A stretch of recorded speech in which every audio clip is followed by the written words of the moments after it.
TSPSC వారు నిర్వహించే group 1 మెయిన్స్లో భాగంగా భారతదేశ చరిత్ర సెకండ్ పార్ట్ భారతదేశ చరిత్ర మెయిన్స్లో భాగంగా గ్రూప్ 1 మెయిన్స్లో రెండో పేపర్లో భాగంగా మనకు ఈరోజు మౌర్య అనంతర యుగంలో భాగంగా గత ఎపిసోడ్లో ఈ యొక్క గాంధార శిల్పకళ, మధుర శిల్పకళ, తర్వాత మన అమరావతి శిల్పకళ గురించి కొంత మేరకు చెప్పాను. దాన్ని కంటిన్యూషన్గా మరి ఈ పార్ట్ 2లో మరికొన్ని అంశాలను చెప్పడం జరుగుతుంది. గాంధార శిల్పకళ అనేది భారతదేశంలోని గాంధార ప్రాంతంలో వరిదిల్లింది కాబట్టి దాన్ని గాంధార శిల్పకళ అని అన్నారు. అంటే అనేక విదేశీయుల అనేక దేశాల మిశ్రమ కళ అది గాంధార శిల్పకళ అని అన్నారు. అంటే గాంధార శిల్పకళ అంటే ప్రధానంగా గ్రీకు ఈ యొక్క బుద్ధుని శిల్పాలను గ్రీకు తర్వాత భారతీయ మిశ్రమ శైలిలో నిర్మించారు. అంటే బుద్ధుని విగ్రహాలను మిశ్రమ శైలిలో నిర్మించారు. అలాంటి వాటిని గాంధార శిల్పకళ అని అన్నారు. గాంధార ప్రాంతంలో వర్ధిల్లింది కాబట్టి దాన్ని గాంధార శిల్పకళ అని అన్నారు. గాంధార శిల్పకళలో మనకు ప్రధానంగా గౌతమ బుద్ధుని తర్వాత వచ్చిన నూతన శాఖ అయిన మహాయానము, గౌతమ బుద్ధుని మరణానంతరం వచ్చిన చిరిపోయిన మహాయాన బౌద్ధాన్ని ఆసరాగా తీసుకొని ఆనాటి అంటే ఈ గాంధార ఈ పరిసర ప్రాంతాల్లో మహాయాన బౌద్ధులు ఎక్కువ మంది ఉండేవారు కాబట్టి వారి యొక్క ప్రభావం వల్ల గాంధార శిల్పకళ ఒక ఊపందుకుంది. అయితే గాంధార శిల్పకళ క్రీస్తకం 1వ శతాబ్దం నుంచి క్రీస్తకం 5వ శతాబ్దం వరకు చాలా గొప్పగా వెలసిల్లింది. కాబట్టి గాంధార శిల్పకళ ఏ విధంగా ఉన్నది అనే విషయాలను మనం లాస్ట్ ఎపిసోడ్లో చెప్పడం జరిగింది. ఇప్పుడు ఈ ఎపిసోడ్లో మరి గాంధార శిల్పంలో మరి బౌద్ధ ఆరామాలు ఎలా ఉన్నాయి, తర్వాత గాంధార శిల్పంలో శైలి ఎలాగా ఉండేది, తర్వాత గాంధార శిల్పాలు మనకు త్రవ్వకాల్లో ఎక్కడెక్కడ దొరికాయి అనే విషయాలు గత ఎపిసోడ్లో చెప్పడం జరిగింది. తర్వాత మనకు ఈ కాలంలో అదనపు నిర్మాణాలతో పాటు బౌద్ధారామాలకు ఉదాహరణగా అంటే మనకు గాంధార శిల్పకళ వర్ధిల్లిన ప్రాంతాలకు ఉదాహరణగా బౌద్ధారామాలు అంటే బౌద్ధారామాలలో ఎక్కువగా గాంధార శిల్పకళ వర్ధిల్లింది. బౌద్ధ ఆరామాలు అంటే బుద్ధుని దేవాలయాలు, తర్వాత బౌద్ధ సన్యాసులు ఉండడానికి ఆవాసాలు, దీన్ని బౌద్ధ ఆరామాలు అంటారు. ఈ బౌద్ధ ఆరామాలకు ఉదాహరణగా మనం ఈ కాలంలో బౌద్ధ ఆరామాల్లో ఈ యొక్క కళ వెలసిల్లింది కాబట్టి ఈ బౌద్ధ ఆరామాలకు ఉదాహరణగా మనము ఎక్కడెక్కడ చెప్పవచ్చు అంటే మొహరా, మరాదా, జెబులియన్ మొదలైన వాటిని ఈ ఆరామాలుగా మనం ఈ ప్రాంతంలో పేర్కొనవచ్చు. తర్వాత గాంధార ప్రాంతంలో ఉన్న బౌద్ధారామాలు ప్రాథమికంగా భారతీయమైనవి. గాంధార ప్రాంతంలో ఉన్న బౌద్ధ ఆరామాలు ప్రాథమికంగా అవి భారతదేశానికి సంబంధించినవి. అంటే గాంధార ప్రాంతం కూడా భారతదేశంలో భాగంగా, ఆఫ్ఘనిస్తాన్ కూడా భారతదేశంలో భాగంగా ఉండేది కాబట్టి ఆ ప్రాంతంలో గాంధార ప్రాంతంలో ఉన్న బౌద్ధ ఆరామాలు కూడా ప్రాథమికంగా భారతీయమైనవి. కానీ నాటి శిల్పరీతుల్లో కొన్ని గ్రీకు కళా విన్యాసాలు కనిపిస్తాయి. నేను ఇదివరకు చెప్పినట్టు అంటే గాంధార శిల్పకళ అనేది ఒక మిశ్రమ శిల్పకళ. భారతీయ గ్రీకు మిశ్రమ శైలిలో వచ్చిన శిల్పకళే గాంధార శిల్పకళగా. తర్వాత మనకు గాంధార ప్రాంతంలో ఉన్న బౌద్ధారామాలు మనకు భారత స్టైల్లోనే ఉన్నాయి, కానీ నాటి శిల్పరీతుల్లో గ్రీకు కళా విన్యాసాలు మనకు కనిపిస్తున్నాయి.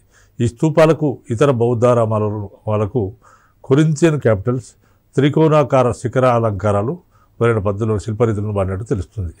అంటే ఈ గాంధార స్తూపాలకు ఇతర బౌద్ధారామాలకు కొరింథియన్ క్యాపిటల్స్, తర్వాత త్రికోణాకార శిఖరాలంకారాలు మొదలైన పద్ధతులను శిల్పరీతులను అవన్నీ కూడా స్టైల్ ఆఫ్ ఆర్కిటెక్చర్, శైలులు డిఫరెంట్ స్టైల్స్ ఆర్కిటెక్చర్గా మనం చెప్పవచ్చు. తర్వాత ఈ గ్రీక్ సంబంధమైన కళా విన్యాసాలతో పాటు మనకు నేను చెప్పినట్టు ముందు ఎపిసోడ్లో చెప్పినట్టు వివిధ దేశాలు, ఇరాను తర్వాత మిగతా దేశాలతో పాటు వాళ్ళ శైలి కూడా ఇందులో మిశ్రమైంది. అంటే గాంధార శిల్ప శైలి అనేది ఒక మిశ్రమ శైలి, అనేక దేశాల ప్రభావం చేత ఒక మిశ్రమ శైలి. గాంధార ప్రాంతం పైన ఈ దేశాల ప్రభావం ఉందని చెప్పాను.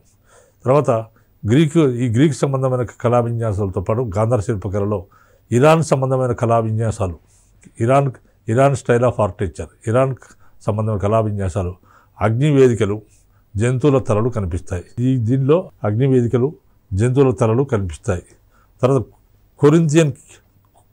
కొరింథియన్ క్యాపిటల్ ఒక చిన్న బుద్ధమూర్తితో కొరింథియన్ కొరింథియన్ క్యాపిటల్ ఒక చిన్న బుద్ధమూర్తితో సహా ఉండడం ప్రధానమైన శిల్ప విశేషం ఈ కాలంలో.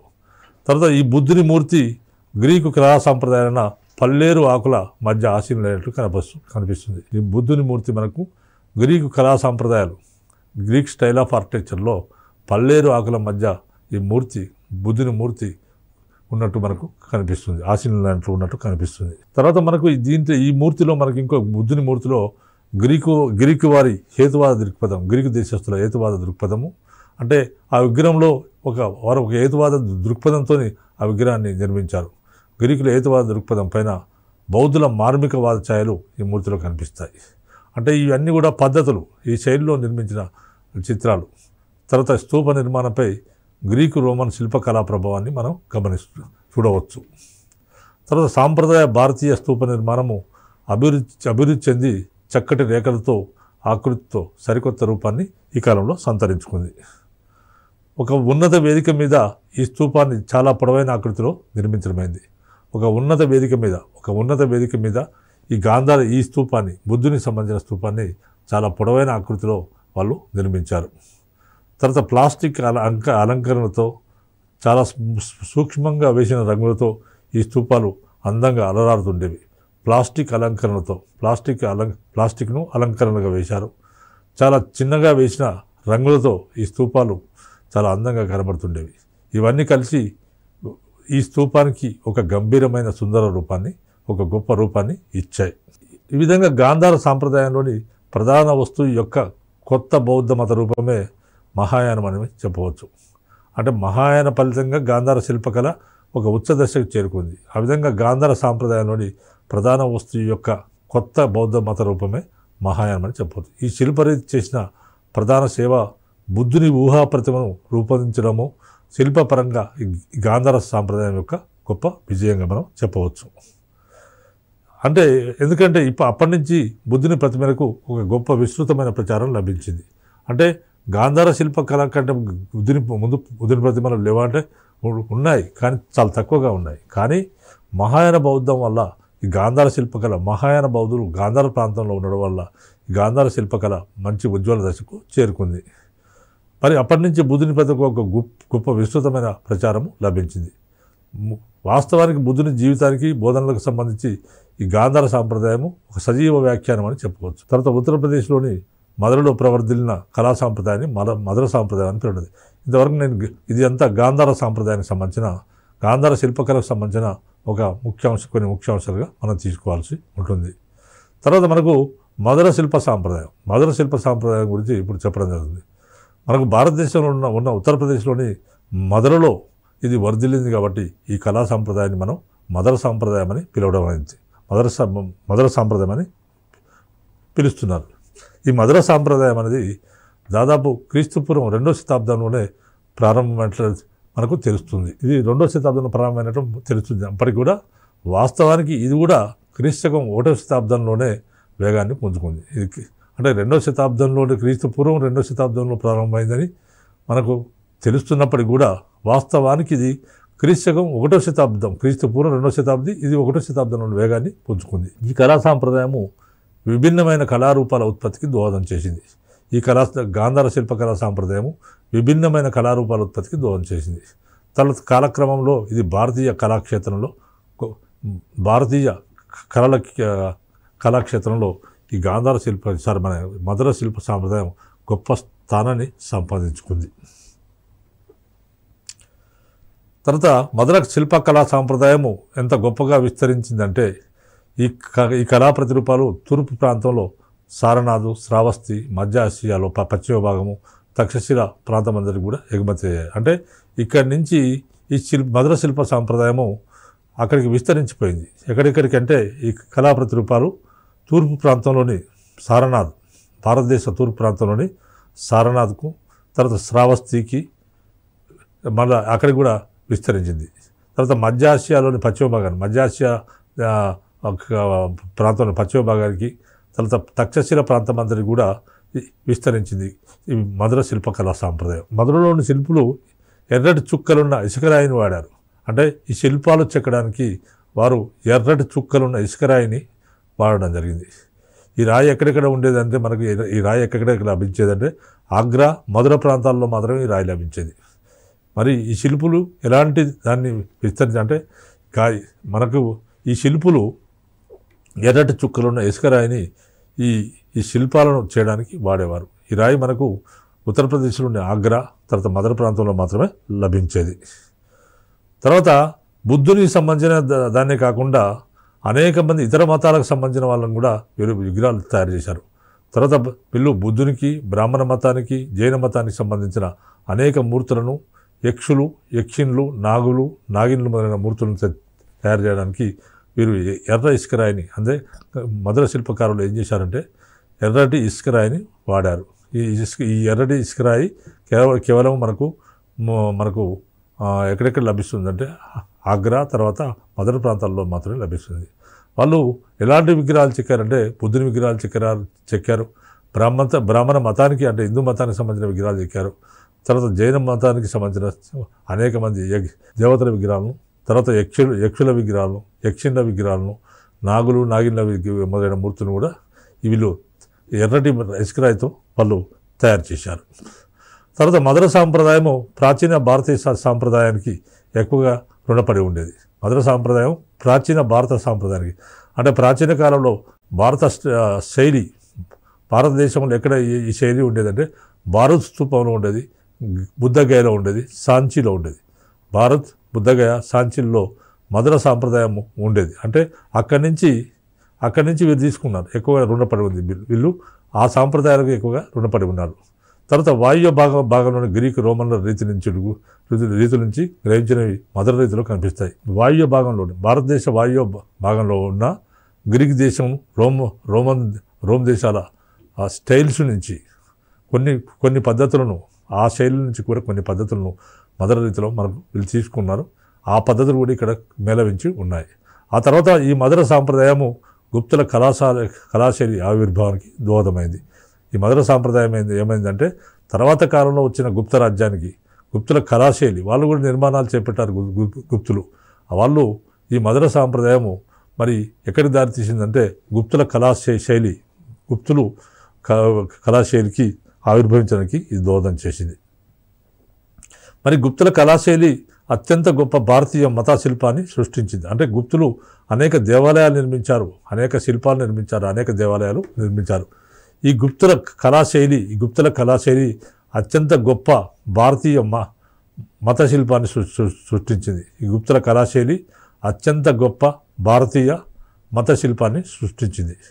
తర్వాత ప్రాథమిక దశల్లో ఉన్న మధుర సాంప్రదాయంపై జైన మత ప్రభావం కూడా ఎక్కువగా ఉండేది. మనము స్టార్టింగ్లో ప్రాథమిక దశలో ఉన్నప్పుడు మధుర సాంప్రదాయం పైన జైన మత ప్రభావం ఎక్కువగా ఉండేది. ఏ విధంగా జైన మత ప్రభావం ఉండేదంటే ఇక్కడ దిగంబర జైనం, ఇక్కడ కూడా శ్వేతాంబరులు, దిగంబరులనే జైన మతంలో 2 శాఖల వాళ్ళు ఉన్నారు. దిగంబరులు అంటే మార్పు అవసరం లేదన్నవారు, శ్వేతాంబరులు అంటే మార్పులు కావాలన్నవారు. అందువల్లే ఇక్కడ దిగంబరులు అయినా కొంతమంది దిగంబరులైన కాళ్ళు మడత పెట్టి కూర్చున్న జైన తీర్థంకరుల మూర్తులు మనకి ఎక్కువ కనిపిస్తాయి. అంటే జైన మూర్తులు కూడా వాళ్ళు చెక్కించారు. అంటే ఏమైనా దిగంబరులైనా అంటే వాళ్ళ జైన తీర్థంకరులు అంటే బట్టలు లేకుండా కాళ్ళు మడత పెట్టి కూర్చున్న జైన తీర్థంకరుల మూర్తులు మనకు ఈ శిల్ప రీతిలో మనకు కనిపిస్తాయి. తర్వాత తమ గురువైన బుద్ధుని మూర్తి ఈ జైన అంటే ఇక్కడ మనకు జైన మతానికి సంబంధించినవి మనకు కనిపిస్తాయి.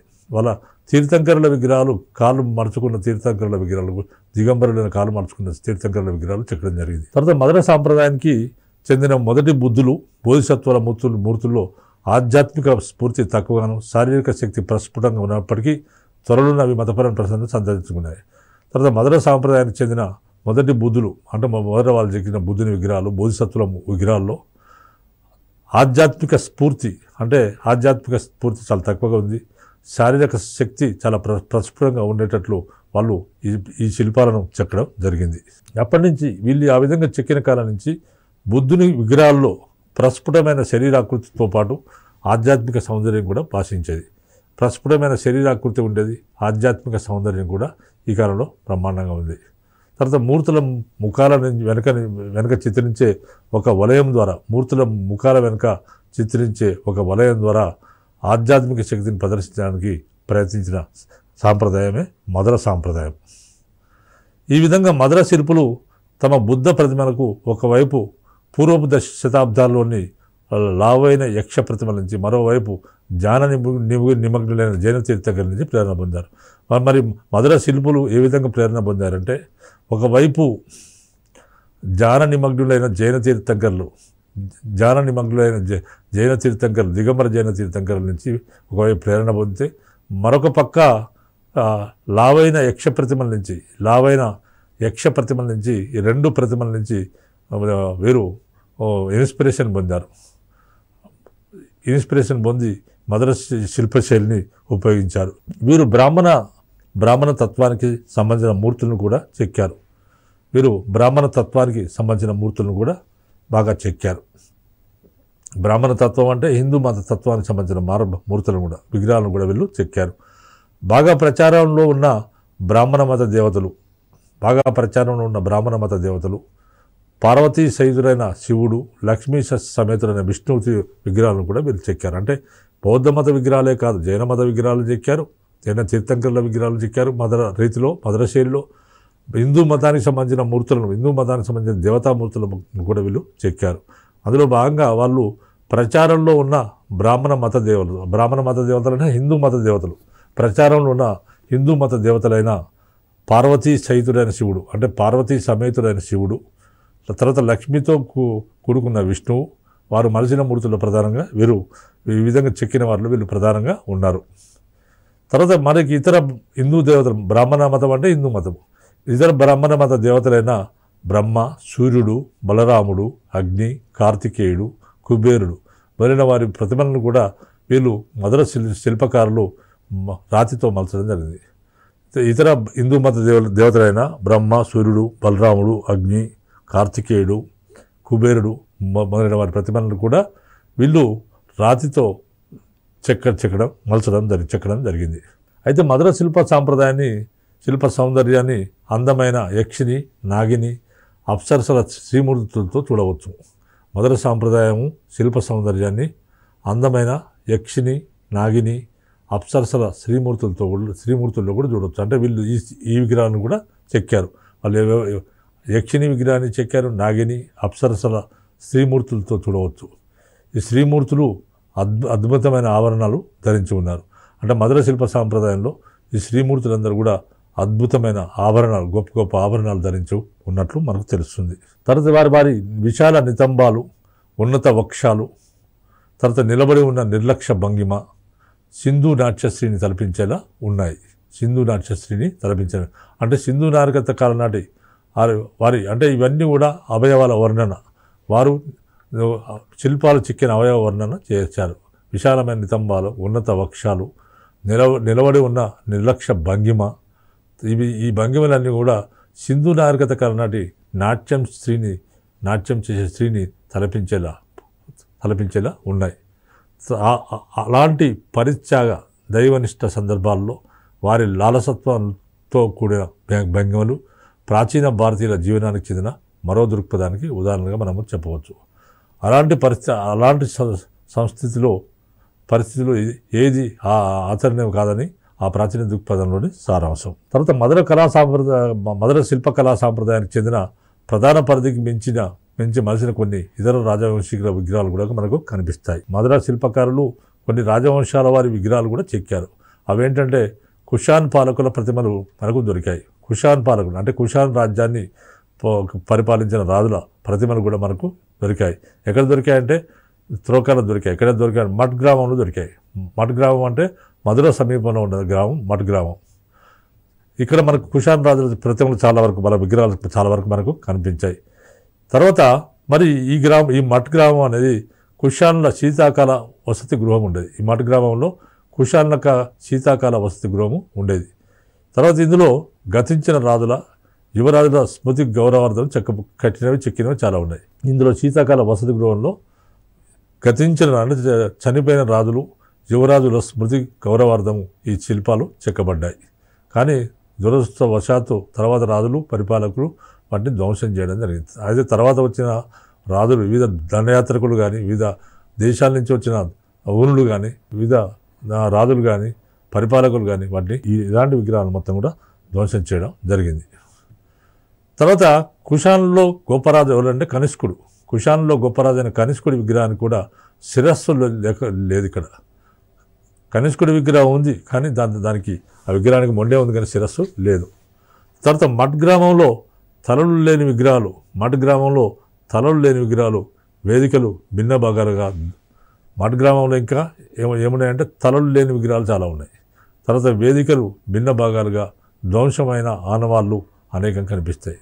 ఆఫ్ఘనిస్తాన్లోని సుర్క్ కోటాల్లోని ఇలాంటి రాజ విగ్రహాలు అక్కడ కూడా ఆఫ్ఘనిస్తాన్లో కూడా మనకు కనిపిస్తున్నాయి. ఇది మనకు మద్రాస్ సాంప్రదాయం, మధుర శైలి, మధుర సాంప్రదాయం అని మనం చెప్పవచ్చు. తర్వాత అమరావతి సాంప్రదాయం.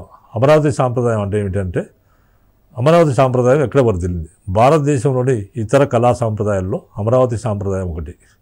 భారతదేశంలోని గాంధార, మధుర శిల్ప సాంప్రదాయాలతో పాటు అమరావతి సాంప్రదాయం కూడా వెలిసిల్లింది. అమరావతి సాంప్రదాయం ఎక్కడ వెలిసిల్లింది అంటే క్రీస్తుపూర్వం 2వ శతాబ్దంలోనే ఒక అద్భుతమైన బౌద్ధ కేంద్రంగా ఈ అమరావతి శిల్పరీతి వర్ధిల్లింది. క్రీస్తుపూర్వం 2వ శతాబ్దంలోనే ఒక అద్భుతమైన బౌద్ధ కేంద్రంగా అమరావతి శిల్పశైలి వర్ధిల్లింది.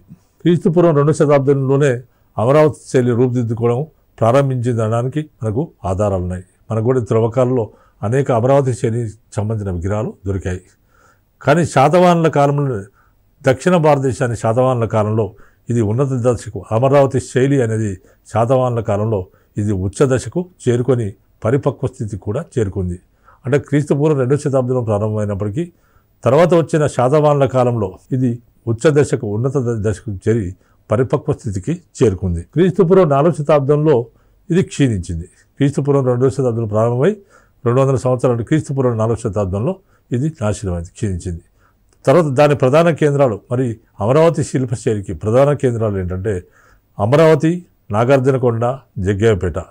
దీని ప్రధాన కేంద్రాలు ఎక్కడ ఉన్నాయంటే అమరావతి రీతికి ఈ కేంద్రాలు అమరావతి, నాగార్జునకొండ, జగ్గయ్యపేట అనే ప్రాంతాల్లో అమరావతి శిల్పశైలికి ఈ ప్రధాన కేంద్రాలుగా ఉండేవి.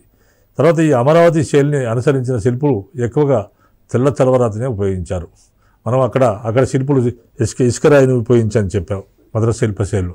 మరి అమరావతి శిల్పశైలిలో వీరు ఉపయోగించింది ఏంటంటే వీరు ఎక్కువగా తెల్ల చలవరాతిని ఈ నిర్మాణాలకు, అంటే విగ్రహాల నిర్మాణాలకు దేవాలయాల నిర్మాణానికి వీళ్ళు తెల్ల చలవరాతిని ఎక్కువగా ఉపయోగించారు. తర్వాత అమరావతి సున్నపురాతితో మలిచిన బుద్ధుని జీవిత సన్నివేశాలు, నిలబడిన భంగిమలో ఉన్న బుద్ధుని చిత్రాలు అమరావతి స్తూపానికి అలంకరణగా కనిపిస్తాయి. సున్నపు రాతిలో మలిసిన బుద్ధుని జీవిత సన్నివేశాలు అంటే బుద్ధుడు వివిధ జీవిత సన్నివేశాలు, బుద్ధుడికి వివిధ జీవిత సన్నివేశాలు. నేను చెప్పినట్టు బుద్ధుడు జన్మించడాన్ని పద్మంతో పోలుస్తారు. బుద్ధుడు సత్యాన్వేషణ కొరకు అడవులకు వెళ్ళడాన్ని దాన్ని ఏమంటారు, గుర్రంతో పోలుస్తారు. తర్వాత మూడోది ఆయన జ్ఞానోదయాన్ని పొందడాన్ని బోధివృక్షంగా పోలుస్తారు. తర్వాత నాలుగోది ఆయనకు జ్ఞానోదయం అయిన తర్వాత తన మొదటిసారి తాను ఆర్జించిన జ్ఞానాన్ని తన పూర్వ సాహసులైన 5 బ్రాహ్మణులకు సారనాథులోని మృగదావనంలో ఆయన తాను తొలిసారి ఆర్జించిన జ్ఞానాన్ని బోధించడం. దాన్ని ఏమంటారంటే ధర్మచక్ర ప్రవర్తనం అంటారు. తర్వాత ఆయన మరణించడం, నిర్యాణం చెందడాన్ని సమాధిగా పోలుస్తారు. ఇలాంటి సన్నివేశాలు అంటే బుద్ధుని జీవితానికి సంబంధించిన సన్నివేశాలు ఇవి ప్రధానమైనవి. కాబట్టి ఈ సన్నివేశాలు ఏం చేశారంటే నిలబడిన భంగిమలో ఉన్న బుద్ధుని చిత్రాలు, బుద్ధుడు నిలబడ్డట్టు వాళ్ళ చిత్రాలు అమరావతి స్తూపానికి అలంకరణగా అనిపిస్తాయి. బుద్ధుడు నిలబడ్డ చిత్రాలు ఈ శిల్పంలో చెక్కించారు. ఆయన జీవితానికి సంబంధించిన సన్నివేశాలు అక్కడ చిత్రీకరించారు. ఇవన్నీ కూడా అమరావతి స్తూపానికి ఒక అలంకరణగా మనకు కనిపిస్తున్నాయి. తర్వాత అమరావతి స్తూపంలో కనిపించే మెడాలియన్లు ప్రపంచంలోనే చాలా సర్వసాధారణమైన మెడాలియన్లు, అనన్య సామాన్యమైన, చాలా గొప్పవి. అందులో కనిపించే మెడాలియన్లు, అమరావతి స్తూపంలో కనిపించే మెడాలియన్లు ప్రపంచంలోనే చాలా గొప్పవి. తర్వాత వృత్తాకార చట్రాల్లో అద్భుతమైన అమరికలతో ఉన్న శిల్పాలు ఒక శక్తివంతమైన వేగమైన కదలికలను సూచిస్తాయి. వృత్తాకార చట్రాల్లో అద్భుతమైన అమరికతో ఉన్న శిల్పాలు ఒక శక్తివంతమైన వేగమైన కదలికలను సూచిస్తున్నాయి. ఈ వేగము బౌద్ధ మత ప్రబోధాల్లోని శాంతి, ధీర, గంభీరతలకు వ్యతిరేకంగా కనిపిస్తుంది. ఈ వేగం, మీరు చెప్పిన వేగము బౌద్ధ మత ప్రబోధాల్లోని శాంతి, ధీర, గంభీరతలకు వ్యతిరేకంగా కనిపిస్తుంది. సన్నటి దృఢమైన పొడవు కాళ్ళతో కదలిక ఉన్న ఆకృతులు స్పష్టంగా మనకు ఈ చిత్రాల్లో మనకు కనిపిస్తాయి. తర్వాత బుద్ధుని భిక్షాపాత్రను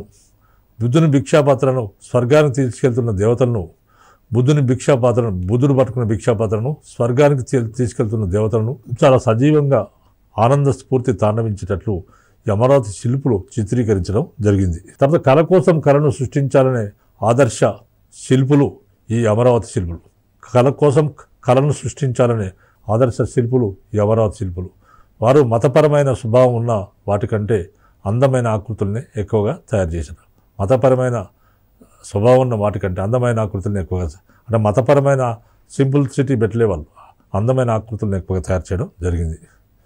తర్వాత సమకాలీన శిల్పాలలో వారి సృష్టిలో ఊపిరి పోసుకున్న స్త్రీ పురుష మూర్తులు గొప్పగా ప్రఖ్యాతమయ్యాయి. ఈ మూర్తుల మధ్య పరస్పర సంబంధం జోకతమయ్యే రీతిలోనూ, చూసే వ్యక్తికి ఇవి భిన్న భిన్న మూర్తులు కావని, ఏదో ఒక దృశ్యాన్ని లేదా సంఘటనను చిత్రిస్తున్న భావన కలిగే రీతిలో వీటిని మలచడం జరిగింది. ఈ అమరావతి కళ చాలా ఇంద్రియ పరత్వంతోనూ సహజ వృత్తంతోనూ అలరాడుతూ ఉండేది. తర్వాత వీళ్ళు అమరావతి శిల్పులు శ్రీమూర్తులను వివిధ భంగిమల్లో, వివిధ